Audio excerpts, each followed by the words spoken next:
The Georgia finalist in the 23rd Swisher Sweets Sunbelt Expo Southeastern Farmer of the Year is Barry Martin of Pulaski County.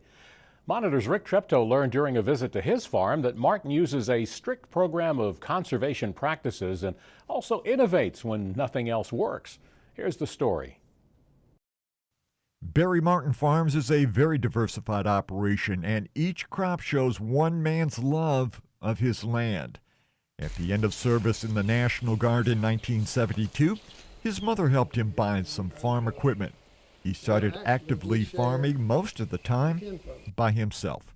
Now, under irrigation, are 125 acres of peanuts, 100 acres of corn, 250 acres of cotton, 175 acres of wheat. He also has 40 acres of rye, 93 acres of grain sorghum.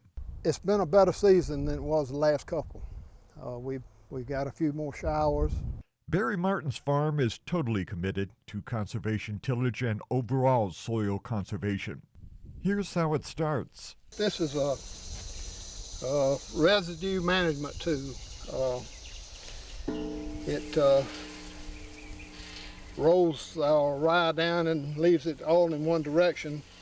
He knew there were other rollers, but he built this one himself, the way it suited him. This cotton was just days away from being defoliated. You can see the crop residue everywhere.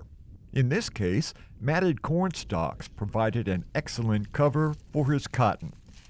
The roller helps in planting all the crops. The fact that I may plant and rip in one trip has really helped a lot. It's cut down on diesel cost. It's cut down on use of steel products like disc and bottom plow wings, things like that, turning plow wings. The way I see it, this is the way to go. In this cotton field we visited, no harrow or turning plow had been in it since 1995.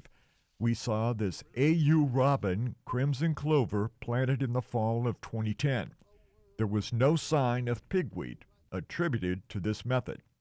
Martin used a herbicide to give him a killed strip in the clover. He planted into that. This year, we had a very good stand of clover, and I reduced the nitrogen on this particular field of cotton by half. And there's clover up everywhere, and I'm just concerned about defoliating the cotton and killing the clover. But evidently there's a tremendous amount of seed out here, so maybe I'll have enough to reseed it if it does kill it. The farm's #1 crop is peanuts. The tractor towing the peanut digger is set up with all the modern GPS technology. He has to remember not to touch the steering wheel. The peanuts being inverted looked excellent.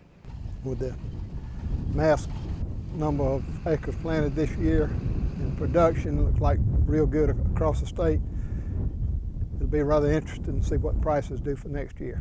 On top of that, he will have to face what the costs of production, including the fuel, seed, and what little fertilizer he buys will be. Efficient passes across the field save on those inputs. An unusual crop on the farm is the grain sorghum. This is probably one of the cheapest input cost crops that we can grow, and it's fairly decent as far as drought tolerant. It'll make a little grain sorghum with the least amount of water than any crop we have. He says it's been good as a secondary crop behind wheat or rye. The price has been good. It could have a major use in the future. That's correct.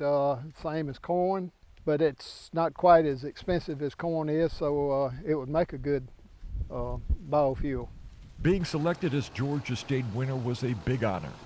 As he gets along in years, looking toward retirement, Martin feels U.S. agriculture is strong, but the potential in the Southeast is limitless. All the arrows point to the Southeast being the food basket of the world here before many years. And we can grow anything in this part of the country or in the Southeast that can grow anywhere else in the world.